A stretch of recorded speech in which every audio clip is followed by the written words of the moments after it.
بسم اللہ الرحمن الرحیم۔ محمد حنیف ایڈوکیٹ آپ سے مخاطب ہوں۔ آج بات کریں گے ہم مشترکہ زمین کے حوالے سے کہ مشترکہ زمین کی تقسیم کس طرح ہوگی اور جتنے بھی فریقین ہیں ان کے مابین تقسیم کا طریقہ کار کیا ہے۔ بہت آسان ہے، آسان الفاظ میں ہم آج آپ کو سمجھائیں گے کہ مشترکہ زمین کو آپ تقسیم کس طرح کریں گے، کیونکہ ہم دیکھتے ہیں، اکثر دیکھنے میں آتا ہے کہ یہ جو مشترکہ زمین ہے اس سے اکثر لڑائی جھگڑے ہوتے ہیں۔ گزشتہ دنوں یہ جو ایک واقعہ ہوا، بکر میں ایک ہی خاندان کے 3 افراد قتل ہو گئے اسی بنیاد پر کہ ان کی زمین مشترکہ تھی۔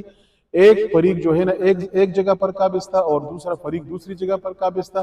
قیمتی رقبہ ایک فریق نے قبضہ کیا ہوا تھا اور دوسرے فریق کو اس پر اعتراض تھا۔ بات لڑائی جھگڑے تک پہنچی، جس سے یہ ہوا کہ قتل مقاتلہ ہو گئے اور 3 بندے اس میں جاں بحق ہو گئے۔ تو اصل جو مشترکہ زمین جو ہوتی ہے اس کا طریقہ کار بہت آسان ہے تقسیم کا۔ ہم لوگ اپنی تقسیم کو توجہ ہی نہیں دیتے، تقسیم کرتے ہی نہیں اپنی اراضیات کا، اور جب اراضیات کی تقسیم ہم نہیں کرتے تو اس سے لڑائی جھگڑے جنم لیتے ہیں۔ تو مشترکہ زمین کیسے تقسیم ہوگی، کس طرح تقسیم ہوگی؟ تو بات بہت آسان ہے۔ سب سے پہلے آپ اپنی پراپرٹی کا فرد لیں گے، کمپیوٹرائز فرد۔ اگر آپ کا ریکارڈ ریونیو کمپیوٹرائز ہو گیا ہے تو سب سے پہلے آپ اپنا کمپیوٹر فرد لے لیں۔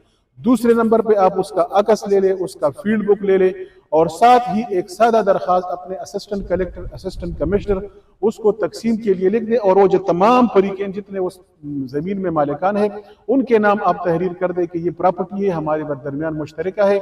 فوراً دوسرے فریق کو وہ اسسٹنٹ کمشنر یا اسسٹنٹ کلیکٹر جو بھی آپ کے علاقے کا ہے وہ اس کو سمن کریں گے، اس کو نوٹس دیں گے، اور جب وہ عدالت میں آئیں گے تو اپنا جواب دیں گے، اور اسی پر مشترکہ زمین پر آپ کی تقسیم کا آرڈر ہوگا اور آپ کی پراپرٹی وہ آسانی سے تقسیم کر لیں گے۔ دوسری بات، اکثر ہم دیکھتے ہیں کہ خان کی تقسیم جو فریقین کے مابین پہلے سے ہوئی ہوتی ہے، پہلے سے یہ طے کیا ہوتا ہے کہ یہ جو پراپرٹی ہے ایک فریق کی ہے اور یہ دوسری پراپرٹی دوسری فریق کی ہے۔ لیکن خان کی تقسیم کی جو پراپرٹی ہے اس کو آپ کس طرح مطلب سرکاری طور سے اس کو تقسیم سرکاری کس طرح کریں گے؟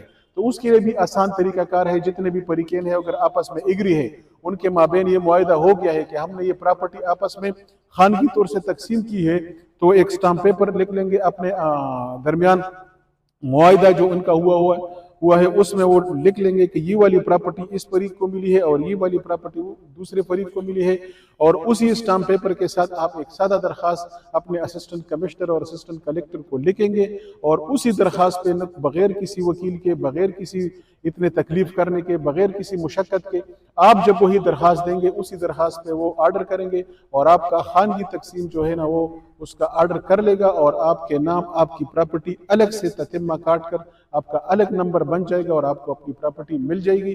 اسی طریقے سے آپ لڑائی جھگڑوں سے بھی بچیں گے اور اپنی پراپرٹی کو صحیح طریقے سے استعمال میں بھی لے آ سکیں گے۔